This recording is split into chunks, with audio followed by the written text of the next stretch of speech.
Welcome in AK study. मैं हूं अरुण कुमार यादव और इस वीडियो में हम एक सैम्पल पेपर सॉल्व करेंगे मैथमेटिक्स क्लास 8th का। ठीक है, कंप्लीट सैम्पल पेपर होगा ये, मतलब जितने भी क्वेश्चन हैं सबके सम हम इसी वीडियो में सॉल्व करने वाले हैं। और इससे पहले की वीडियोस के लिंक आपको मिल जाएंगे इस वीडियो के डिस्क्रिप्शन में, तो वहाँ से आप उनको देख सकते हो। तो देखो, जो ये क्वेश्चन पेपर है मैथ्स का, इसमें मैक्सिमम मार्क्स कितने हैं 50, और जो टाइम है ये 2.5 यानी कि 2.5 घंटे का टाइम है। जो जर्नल इंस्ट्रक्शन है इसे पहले एक बार पढ़ लेते हैं। यहाँ पे लिखा है ऑल क्वेश्चंस आर कंपलसरी, मतलब सारे क्वेश्चन कंपलसरी हैं। सेकंड लिखा है this question paper consist of 22 questions divided into 4 sections A B C and D, मतलब 4 सेक्शन में डिवाइड है ये question paper.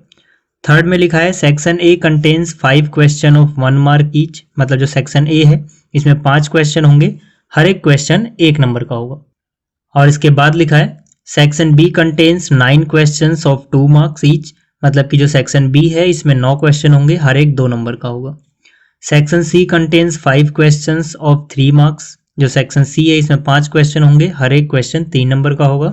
Section D contains 3 questions of 4 mark, मतलब सेक्शन जो डी होगा उसमें 3 क्वेश्चन होंगे, हर एक 4-4 नंबर का।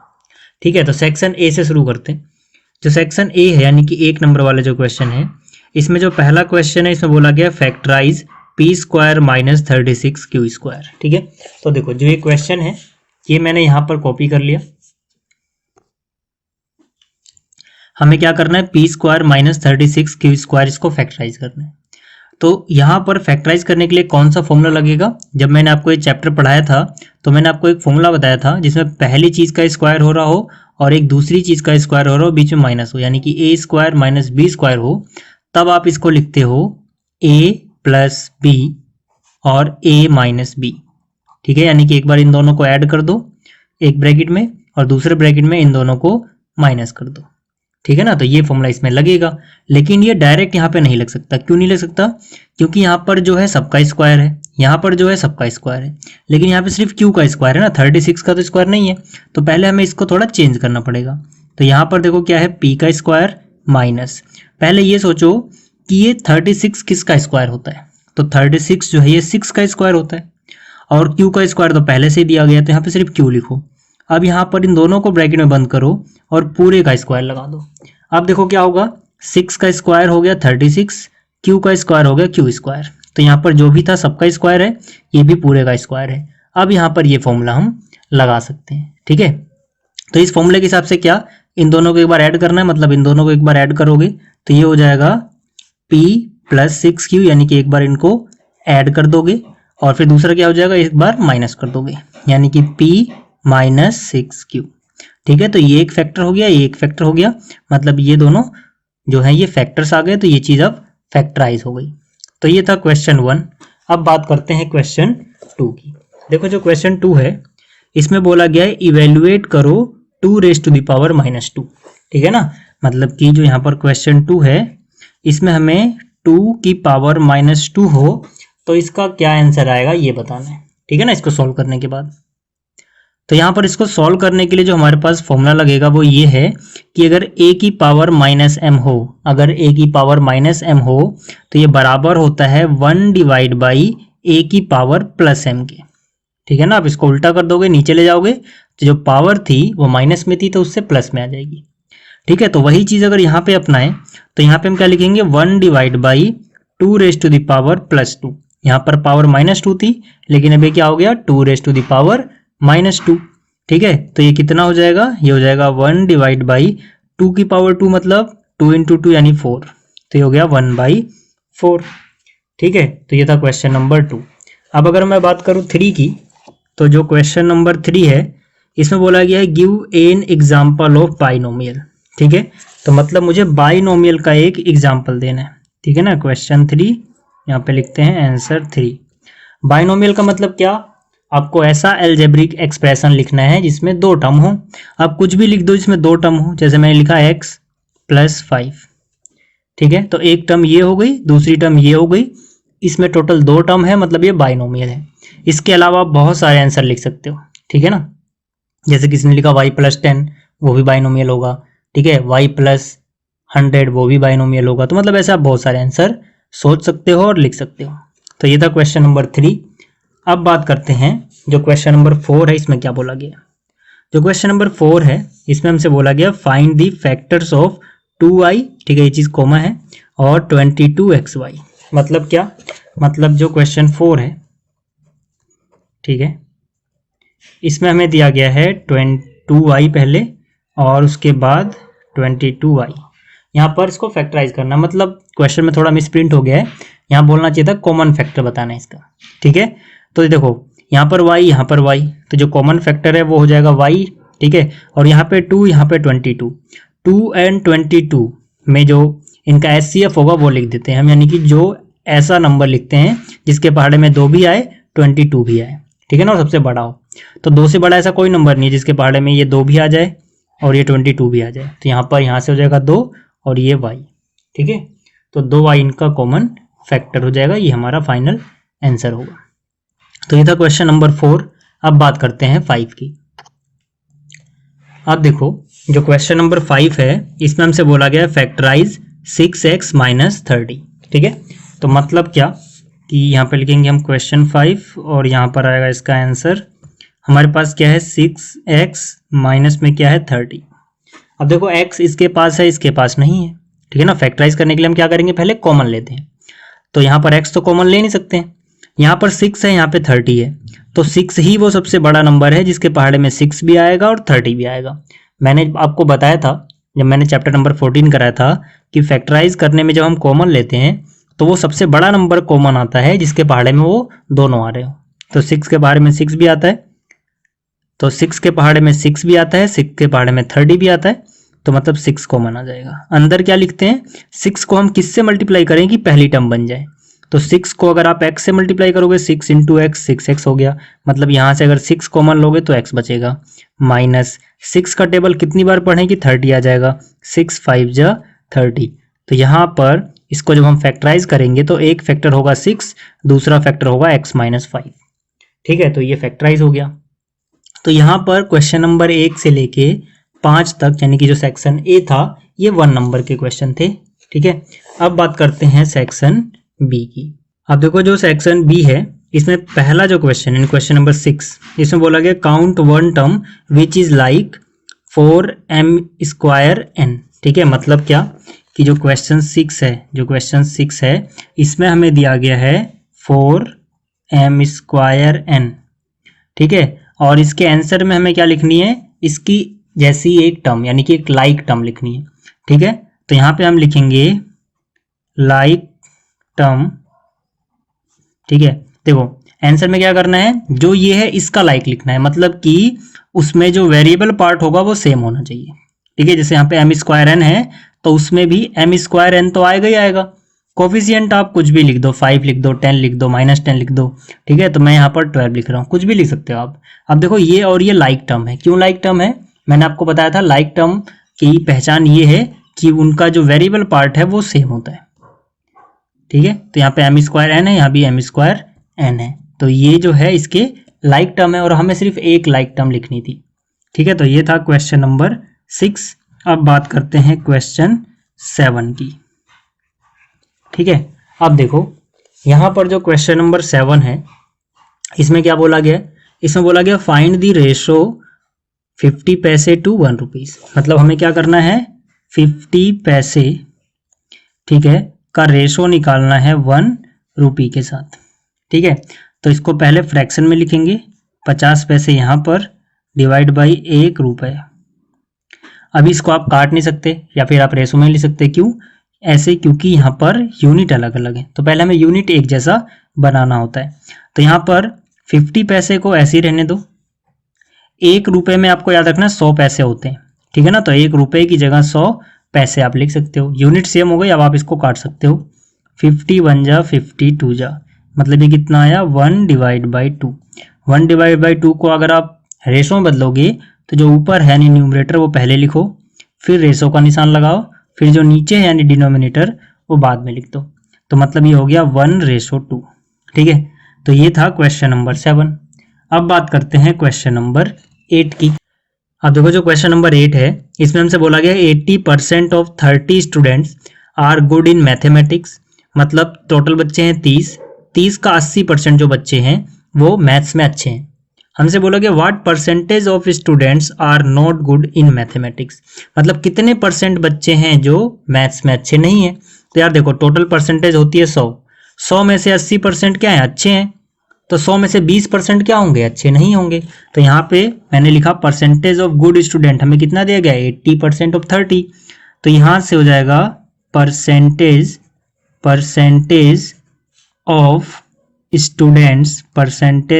Students who are not good at maths is equal to, ठीक है, 80 को घटा दो 100 में से, कितना हो जाएगा 20% ऑफ 30, ठीक है, 30 का 20% बच्चे अच्छे नहीं है, ठीक है ना। देखो क्वेश्चन में इतना आसान नहीं पूछेगा आपसे, यहाँ पर जो क्वेश्चन है इस पेपर का, इसमें सिर्फ परसेंटेज पूछ लिए, ठीक है ना, कितने परसेंट बच्चे अच्छे नहीं है, तो आप डायरेक्ट देख के बता सकते हो, और 80 अच्छे हैं तो 20% अच्छे नहीं होंगे। जो क्वेश्चन होगा उसमें नंबर ऑफ स्टूडेंट पूछेगा, ठीक है ना।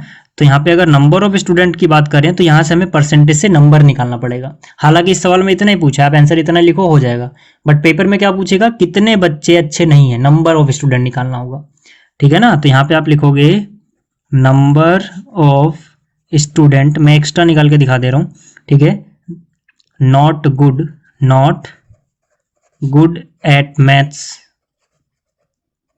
इज इक्वल टू क्या हो जाएगा 20%, 20% का मतलब हो गया 20 डिवाइड बाई 100 ऑफ 30, ठीक है ना। 20% को ऐसे लिखेंगे, 20% का निशान हटाओगे तो नीचे 100 आ जाता है, ठीक है। तो यहाँ से 21 जा 25 जा 100, 5 1 जा 5 6 जा, मतलब 6 स्टूडेंट्स। फिर से बोल रहा हूँ, ये क्या था, ये परसेंटेज था, ये नंबर ऑफ स्टूडेंट है, ठीक है। तो मतलब 6 बच्चे अच्छे नहीं है। तो ये हो गया क्वेश्चन नंबर 8। अब बात करते हैं क्वेश्चन नंबर 9 की, ठीक है।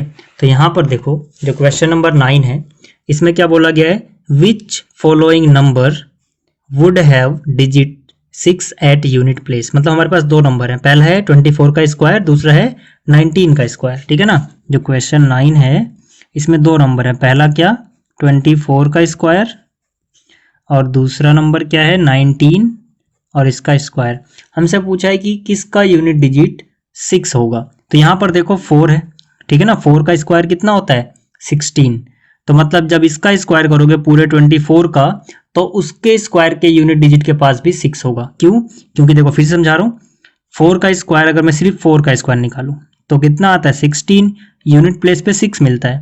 इसका मतलब कोई भी नंबर जिसका स्क्वायर करोगे आप, अगर उसके नंबर पे यूनिट प्लेस पे 4 है तो उसका स्क्वायर करने के बाद यूनिट डिजिट पे 6 ही आएगा, ठीक है ना। ये तो रफली समझाया मैंने, आप यहाँ पे सीधा लिख दो 24 का स्क्वायर अगर हम करेंगे has 24 square has 6 at its unit place.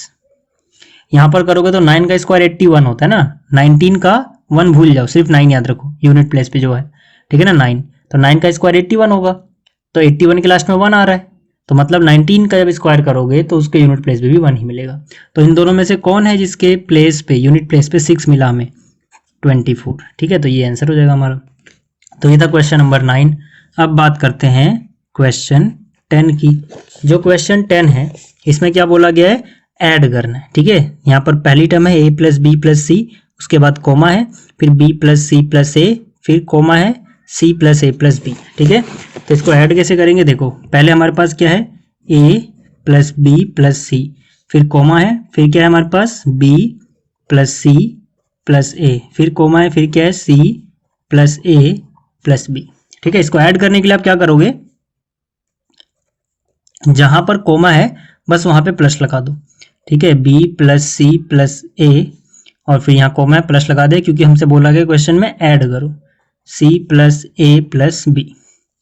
अब हम ऐड कैसे करते हैं, लाइक टर्म को लाइक टर्म में ऐड करते हैं, मतलब a को हम a में ऐड कर सकते हैं, b को b में और c को c में। तो यहाँ पर a है, ठीक है, देखो यहाँ पर क्या है a है, यहाँ पर a है और यहाँ पर a है। a कितनी बार है, 3 बार, तो यहाँ पर a प्लस a हो जाएगा 3a, ठीक। यहाँ पर b है, यहाँ पर b है, यहाँ पर b है, तो ये b प्लस b कितना हो जाएगा 3b, और यहाँ पर c है, यहाँ पर c है, यहाँ पर c है, ये कितना हो जाएगा 3c। तो इसका आंसर हो जाएगा 3a plus 3b plus 3c, ठीक है। तो ये था क्वेश्चन नंबर 10। अब बात करते हैं क्वेश्चन नंबर 11 की। अब देखो जो क्वेश्चन नंबर 11 है इसमें हमसे बोला गया how many natural numbers lie between 9 square and 10 square. ठीक है, मतलब क्या, मतलब कि हमारे पास एक नंबर है 9 का स्क्वायर और दूसरा नंबर है 10 का स्क्वायर। हमें बताना है कितने नंबर्स आएंगे। ठीक है, तो मैंने आपको बताया था कि अगर हमारे पास n स्क्वायर हो एंड n से एक ज़्यादा यानी कि n+1 का स्क्वायर हो तो जो नंबर्स होते हैं, नंबर्स या natural numbers between n square and n+1 square is equal to होता है 2n+1। ठीक है, फिर से बोल रहा हूँ, अगर हमारे पास एक नंबर है उसका स्क्वायर कर रहे हैं और नंबर से जस्ट अगला नंबर यानी कि उस पर एक जोड़ दो। ठीक है, n+1 का स्क्वायर कर रहे हैं तो जो नंबर होते हैं उनके स्क्वायर के बीच में वो आते हैं 2n+1। मतलब कि इनमें से जो छोटा वाला है उसका डबल करो और एक ज़्यादा कर दो। तो यहाँ पे 9 है तो ये 9 + 1 यानी कि 10 का स्क्वायर है, तो इसमें छोटा हो जाएगा n। तो n की वैल्यू कितनी हो गई, यहाँ पर n की वैल्यू हो गई 9। ठीक है ना, n की वैल्यू 9 हो गई तो n+1 की वैल्यू कितनी हो जाएगी, 9+1 यानी कि 10। तो हमें इन्हीं के स्क्वायर के बीच में बताना है। तो n की वैल्यू 9 है ना, तो यहाँ पे रख दो 2 इंटू में n की वैल्यू 9+1, 2 9 जा 18+1। ठीक है, तो 18+1 कितना हो जाएगा 19। मतलब कि 9 के स्क्वायर और 10 के स्क्वायर के बीच में टोटल 19 नेचुरल नंबर होंगे। ठीक है, तो आप इस कॉन्सेप्ट को याद रखना कि अगर हमारे पास दो ऐसे नेचुरल नंबर है जो लगातार आते हैं यानी कि ये n है उससे एक ज़्यादा है, इन दोनों का स्क्वायर करें तो उनके स्क्वायर के बीच में जो नंबर आएंगे उसका फॉर्मूला होता है 2n+1। छोटे वाले का डबल करो और एक जोड़ दो।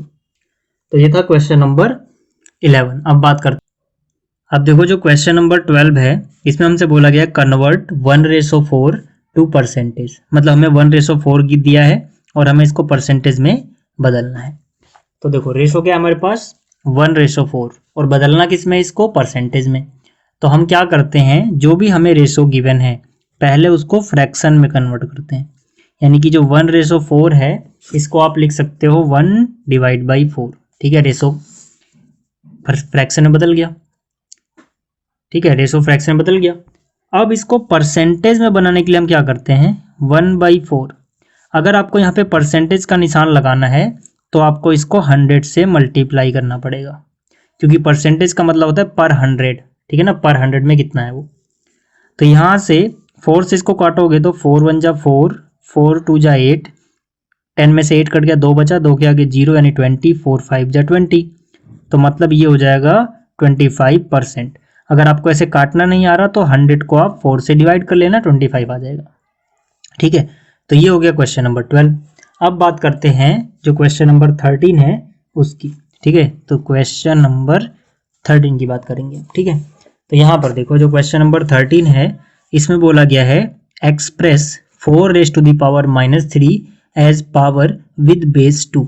मतलब कि हमारे पास क्या है, हमारे पास है 4⁻³ लेकिन हमें क्या करना है, हमें कुछ ऐसा कन्वर्ट करना है इसको कि बेस 2 हो जाए। अभी बेस है 4, इसको बोलते हैं बेस, इसको बोलते हैं एक्सपोनेंट। ठीक है ना, तो बेस कितना है 4 से हमें 2 बनाना है। तो हम क्या करेंगे, देखो यहाँ पर जो 4 है, ठीक है, बाहर तो कितना है, बाहर -3 है, इसको ऐसे रहने दो।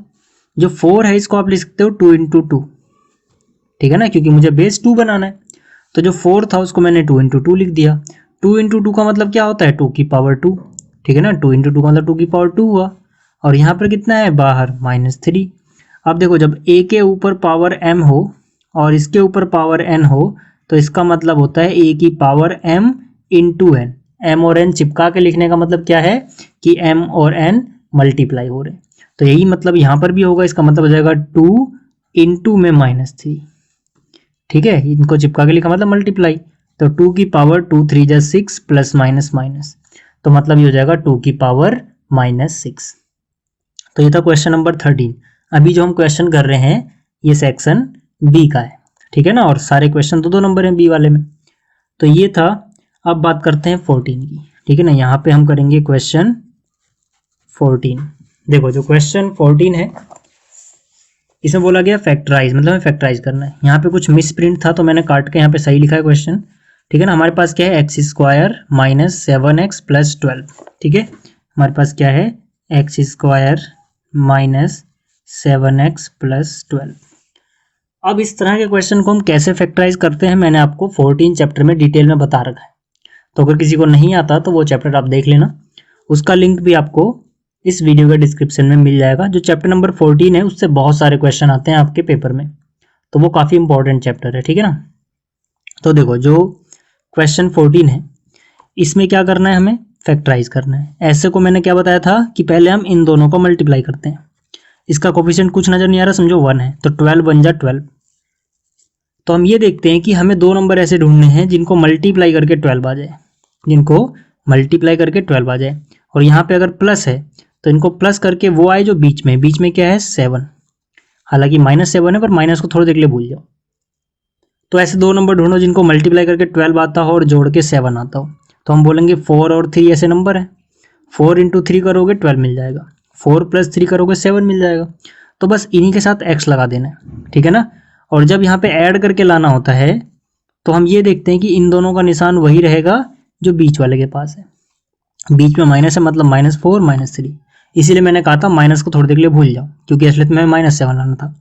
तो यहाँ पे हो गया x² माइनस का 4x और माइनस का 3x प्लस 12, ठीक है ना। ये कमेंट मत करना -4 -3 तो -7 होएगा, आपने यहाँ पे 7 लिखा है, मैंने क्या बोला माइनस को थोड़ी देर के लिए भूल जाना था, ठीक है ना। आएगा यहाँ पर -7।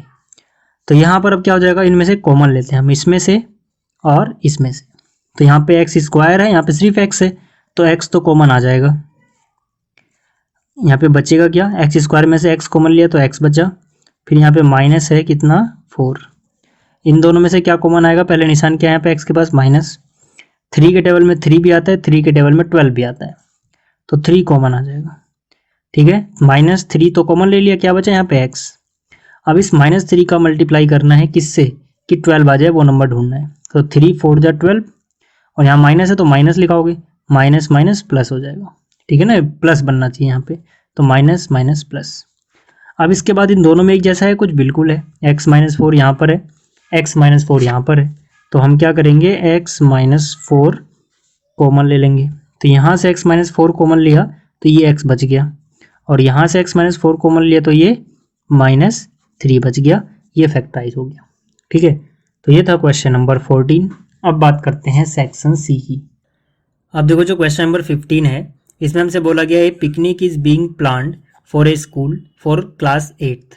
Girls are 60% of the total number of students and are 18 in number. Find the number of boys and the ratio of the number of girl to the number of boys in the class. मतलब क्या है कि एक picnic plan की जा रही है class 8th के बच्चों के लिए, और जो टोटल स्टूडेंट हैं उनकी 60% उसमें लड़कियां होंगी, टोटल का 60% क्या होंगी गर्ल्स, और जो ये 60% है ये नंबर में बताया गया है 18, मतलब टोटल 18 गर्ल हैं। तो यहाँ से आप एक बात समझ जाओ कि टोटल का 60% गर्ल्स थी, ये परसेंटेज में गर्ल्स बताई गई हैं, और ये नंबर में गर्ल्स बताई गई हैं 18, मतलब टोटल का 60% ही 18 है, ठीक है ना। इसके बाद बोला गया है find the number of boys, पहले हमें नंबर ऑफ बॉयज़ बताना है, उसके बाद रेशो बताना है गर्ल्स और बॉयज़ का, ठीक है। तो यहाँ पर देखो मैंने लिखा लेट टोटल स्टूडेंट, हमें टोटल स्टूडेंट नहीं पता, तो मैंने मान लिया भाई टोटल x बच्चे हैं, यहाँ पर टोटल x स्टूडेंट हैं। परसेंटेज जो बताया गया गर्ल्स का वो कितना है 60% ऑफ टोटल, ठीक है ना। साफ साफ क्या लिखा हुआ है क्वेश्चन में 60% of total number of student, ठीक है ना, यहाँ पे आप देख सकते हो। तो हम क्या करेंगे, टोटल को हमने x मान लिया है, मतलब 60% ऑफ x हो गया, और नंबर ऑफ गर्ल्स 18 बताया गया है। तो यहाँ से देखो ये परसेंटेज ऑफ गर्ल्स है और नंबर में वो 18 है, तो अकॉर्डिंग टू क्वेश्चन, भाई क्वेश्चन के हिसाब से, ठीक है, अकॉर्डिंग टू क्वेश्चन, क्वेश्चन के हिसाब से जो 60% ऑफ x हैं वो गर्ल्स हैं, और गर्ल्स हैं कितनी 18, तो मतलब ये दोनों चीज़ें बराबर होनी चाहिए ना भाई। ये परसेंटेज में वही चीज़ है गर्ल्स का नंबर, ये नंबर ऑफ गर्ल्स सीधा सीधा बता दिया। तो 60% ऑफ x कितना होना चाहिए 18, तो यहाँ से हमें x मिल जाएगा, ठीक है। तो यानी इसको परसेंटेज में बदलोगे तो 60 डिवाइड बाई 100 ऑफ x बराबर कितना आ गया 18, तो एक जीरो से एक जीरो कट गया, तो x की वैल्यू कितनी आ गई 18, 10 जाएगा नीचे से ऊपर, और ये जो 6 बचा है ये जाएगा नीचे, ऊपर वाला नीचे, 6 1 जा 6 3 जा 3 × 10 कितना हो गया 30। तो यहाँ से हमें पता लग गया भाई टोटल स्टूडेंट 30 हैं, ठीक है ना। x क्या था हमारा, x था टोटल स्टूडेंट, और x की वैल्यू कितनी आई 30, मतलब टोटल बच्चे हैं 30। ठीक है, तो यहां से नंबर ऑफ बॉयज पहले पूछा गया था हमसे, तो नंबर ऑफ बॉयज निकाल लो यार। नंबर ऑफ बॉयज क्या होगा, टोटल बच्चे हैं 30, उसमें से लड़कियां माइनस कर दो। लड़कियां कितनी है 18, ठीक है ना। गर्ल्स कितनी है 18, तो यहाँ से नंबर ऑफ बॉयज कितना आ जाएगा 12। इसके बाद हमसे क्या पूछा गया था, रेशो बताओ गर्ल और बॉयज का, तो यहाँ पे हम लिखेंगे गर्ल रेशो बॉयज, कितने के बराबर हो जाएगा ये।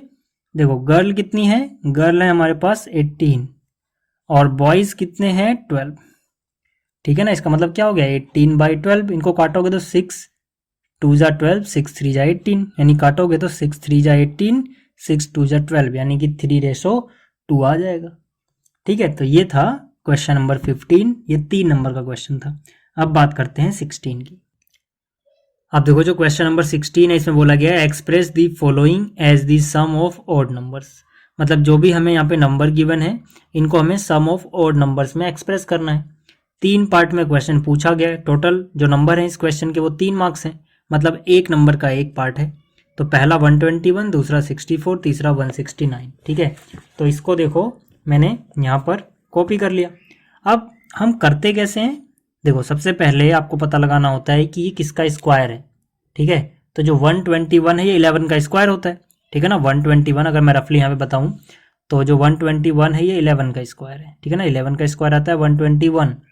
तो इसको ओड नंबर में लिखने का जो ट्रिक है वो ये है कि यहाँ पर ये किसका स्क्वायर हो रहा है 11 का, तो आप शुरुआत के 11 ओड नंबर आपस में ऐड कर दो, अपने आप 121 आ जाएगा। ठीक है, जैसे कि पहला ओड नंबर हुआ 1, दूसरा ओड नंबर हुआ 3, तीसरा ओड नंबर हुआ 5, चौथा ओड नंबर हुआ 7, फिर अगला ओड नंबर हो जाएगा यानी कि पांचवा 9।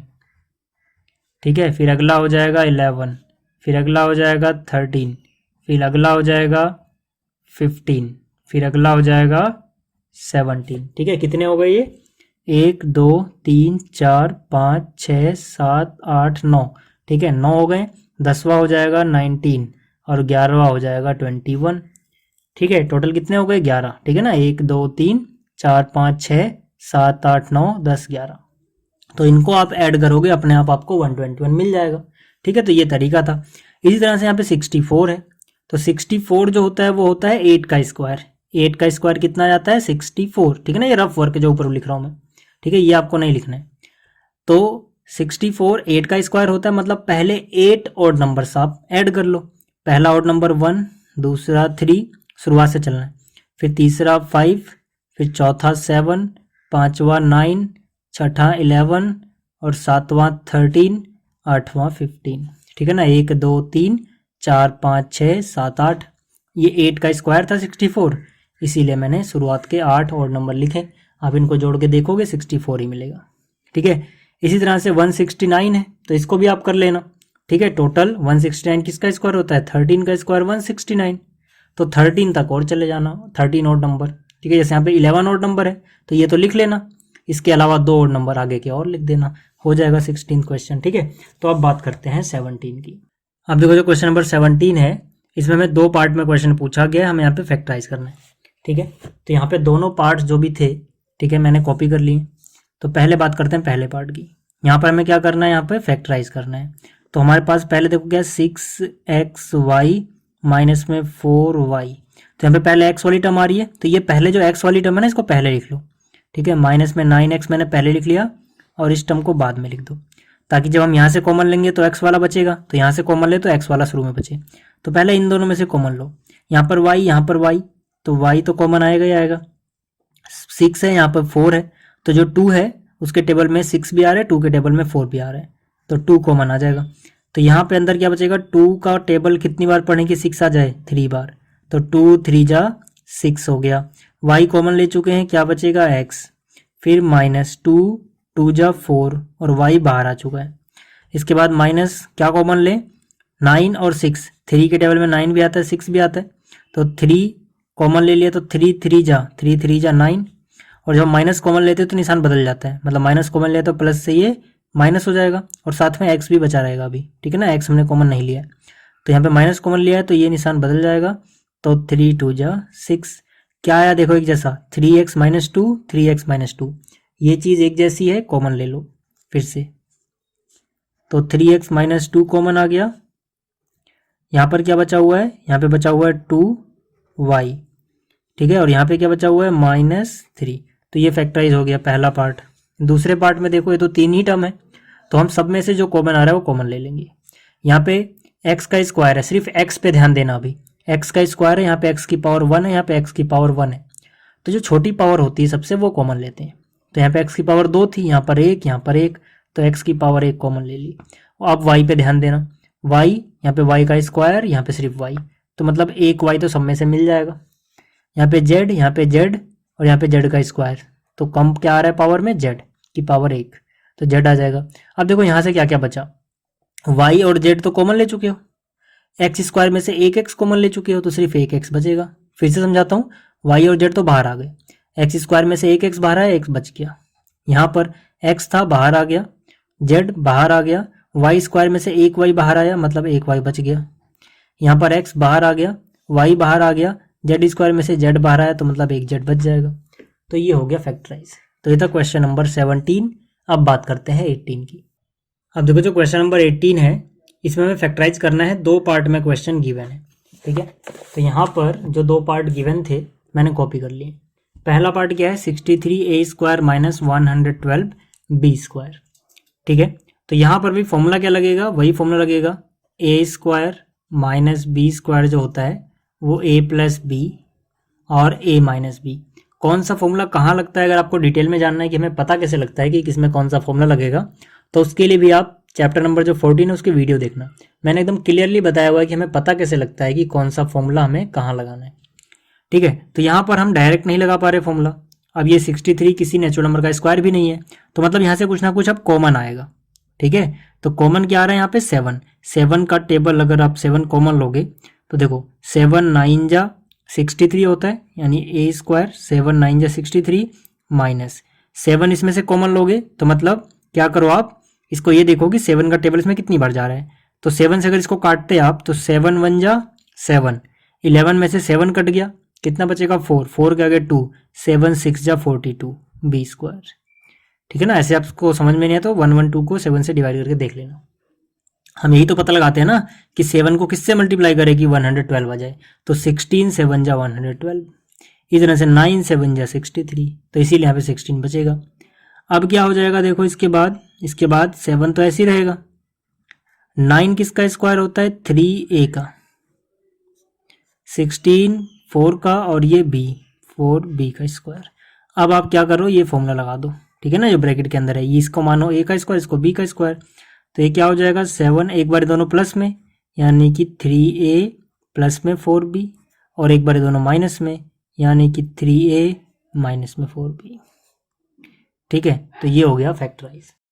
अब अगले क्वेश्चन की बात करते हैं। अगला तो डायरेक्ट हो जाएगा, 9 किसका स्क्वायर होता है 3 का, यहाँ पे x का स्क्वायर दे रखा है y का, तो पूरे का स्क्वायर लगा दो, 4 का स्क्वायर 16 हो गया, तो a square minus B square जैसा दिख रहा है, तो एक बार इन दोनों को ऐड कर लेंगे और फिर एक बार इन दोनों को सब्ट्रैक्ट कर देंगे, ठीक है। तो ये हो गया क्वेश्चन नंबर 18। अब अगले क्वेश्चन की बात करते हैं। अब देखो जो क्वेश्चन नंबर 19 है, इसमें बोला गया the height in centimetre of 21 students were recorded as under, मतलब कि यहाँ पर 21 स्टूडेंट की हाइट सेंटीमीटर में नाप के रिकॉर्ड की गई है। इस क्वेश्चन में मिस प्रिंट था, यहाँ पे पहले 22 लिखा था, पर मैंने इनको काउंट करके देखा तो 21 ही दिया गया है, ठीक है ना, तो मैंने यहाँ पे 21 लिख दिया। इसके बाद हमसे बोला गया prepare a frequency distribution table making equal class intervals and standing from 125 to 130 where 130 is not included, मतलब यहाँ पे हमें फ्रीक्वेंसी डिस्ट्रीब्यूशन टेबल बनानी है। तो यहाँ पर देखो जो सबसे छोटी एंट्री आपको नजर आएगी सब में वो 125 है, तो मतलब हमें 125 से शुरू करना है, फिर यहाँ पर क्या 130, उसके बाद 130, 5 का गैप लेना है 135, उसके बाद 135 से 140, उसके बाद 140 से 145, ठीक है। अभी तक यहीं पे रुक जाते हैं, इससे आगे कोई एंट्री दिखाई नहीं दे रही, वैसे अगर कोई होगी तो फिर बना लेंगे अगला, ठीक है। तो यहाँ से शुरू करते हैं। देखो हम क्या करेंगे, जो जो हमें मिलता जाएगा उसके बदले में एक टिक लगाते जाएंगे। तो यहाँ पे 125 मिला, ठीक है। तो 125 यहाँ पर आएगा, तो इसके आगे एक मार्क बना देंगे। फिर 132 मिला, तो 132, 130 और 135 के बीच में आता होगा, तो इसके आगे एक निशान लगा देंगे। फिर 138 है, 138, 35 और 40 इसके बीच में आता होगा, तो यहाँ निशान लगा देंगे। 144 इनके बीच में आता होगा, तो यहाँ पे एक निशान लगा देंगे, ठीक है। फिर 142 है, 142 इनके बीच में आता होगा, तो यहाँ पे एक निशान आएगा। फिर क्या है 136, 136 कहाँ पे आएगा, 35 और 40 के बीच में, तो यहाँ पे एक निशान आ जाएगा। फिर 135, अब देखो 135 यहाँ पर भी है, 135 यहाँ पर भी है। क्वेश्चन आता है 135 जो आया इसके लिए निशान कहाँ पे हम लगाएंगे, तो यहाँ पर अपर लिमिट इंक्लूड नहीं होती है, मतलब 135 इसमें इंक्लूड होगा, तो यहाँ पर निशान लगाएंगे। फिर 125 यहाँ पर, फिर 134 इसके आगे आएगा, फिर 130, फिर से 130 यहाँ पर भी है, लेकिन अपर लिमिट इंक्लूड नहीं होती, तो यहाँ पर आएगा 130। फिर 126 इनके बीच में आता होगा। फिर 132, तो 132 इनके बीच में आएगा। 135 यहाँ पर आएगा। 142, ठीक है, इनके बीच में आता होगा। 143 इनके ही बीच में आएगा।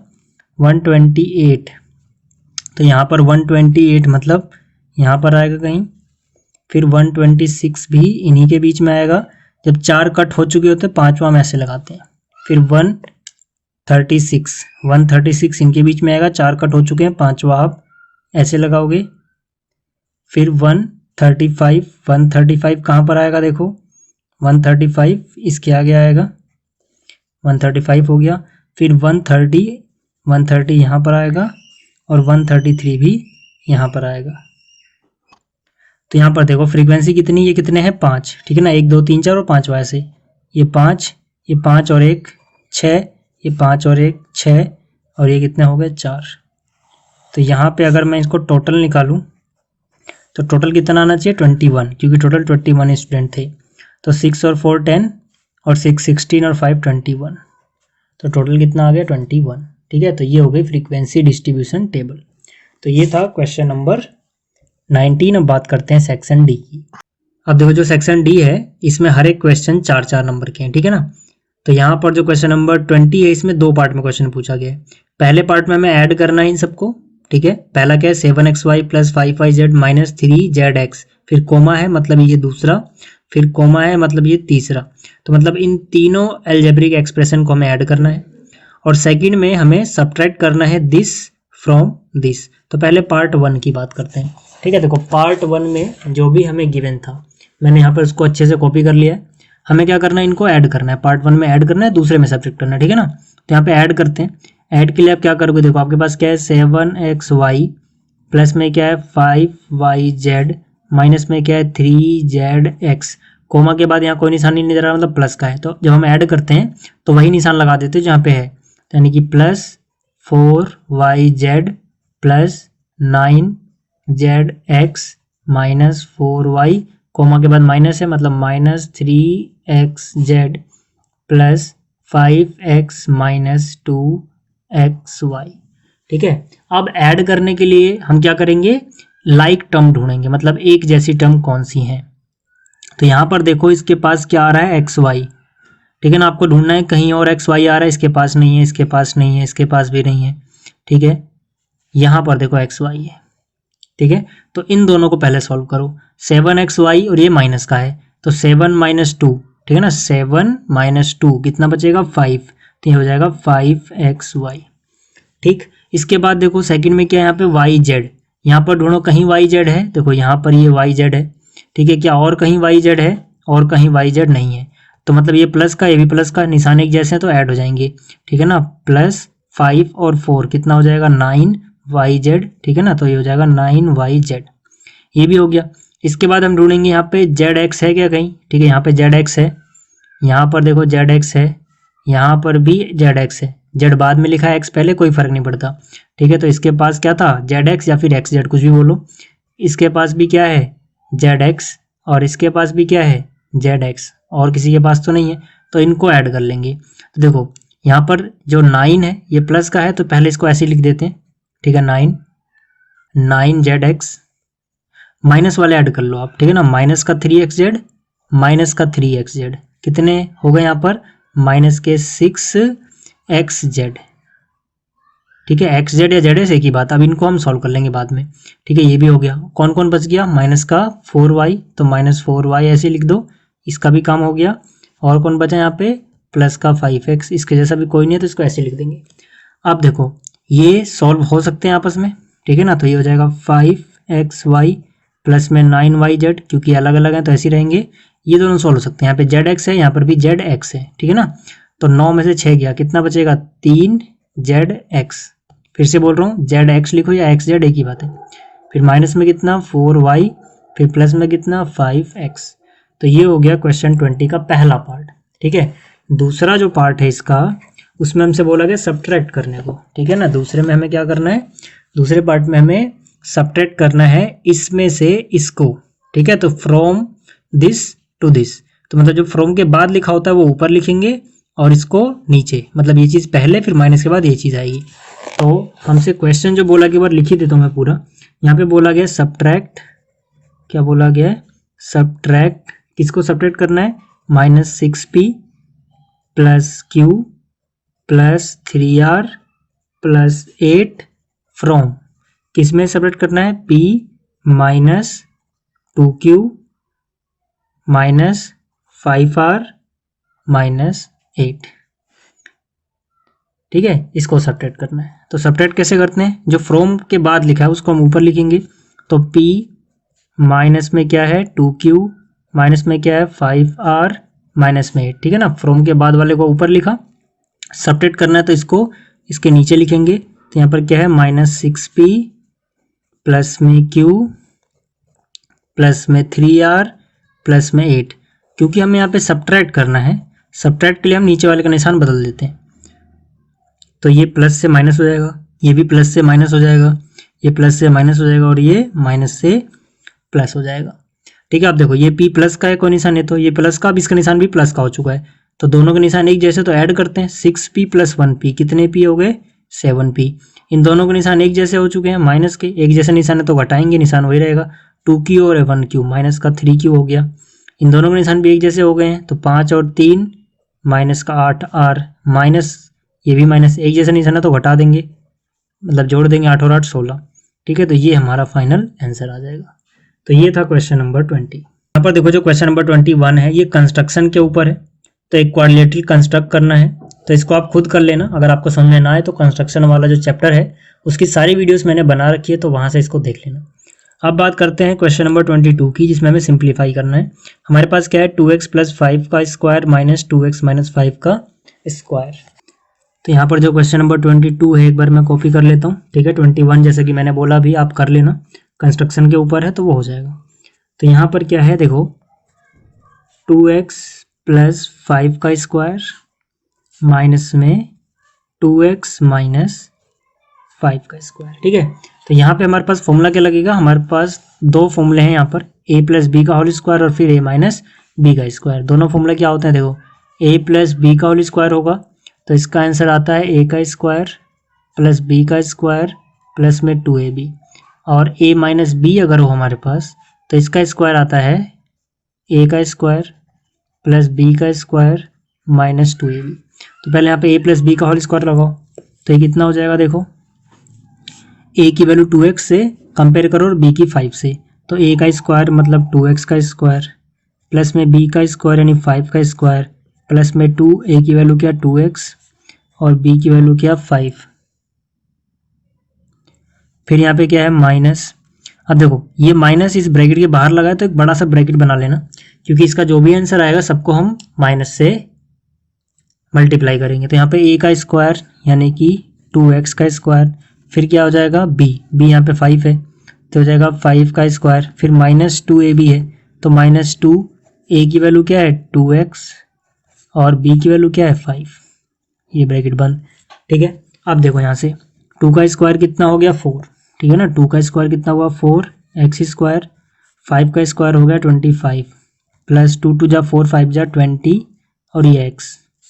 अब माइनस को अंदर मल्टीप्लाई करते रहो, माइनस प्लस माइनस 2 का स्क्वायर 4 एक्स का स्क्वायर, फिर माइनस प्लस माइनस 5 का स्क्वायर 25 माइनस माइनस प्लस 2 2 जा 4 5 जा 20 और साथ में है ये x, तो इससे ये कैंसिल हो गया, इससे माइनस का ये कैंसिल हो गया, इन दोनों के निशान एक जैसे हैं, 20x और 20x कितने x हो गए 40x। ठीक है, तो ये सैम्पल पेपर कंप्लीट हो गया। जल्दी ही मिलेंगे नेक्स्ट पेपर के साथ। और अगर आपको साइंस के पेपर्स देखने हैं तो आप साइंस वाला चैनल जरूर सब्सक्राइब कर लेना। जल्दी मिलते हैं, थैंक्स फॉर वॉचिंग।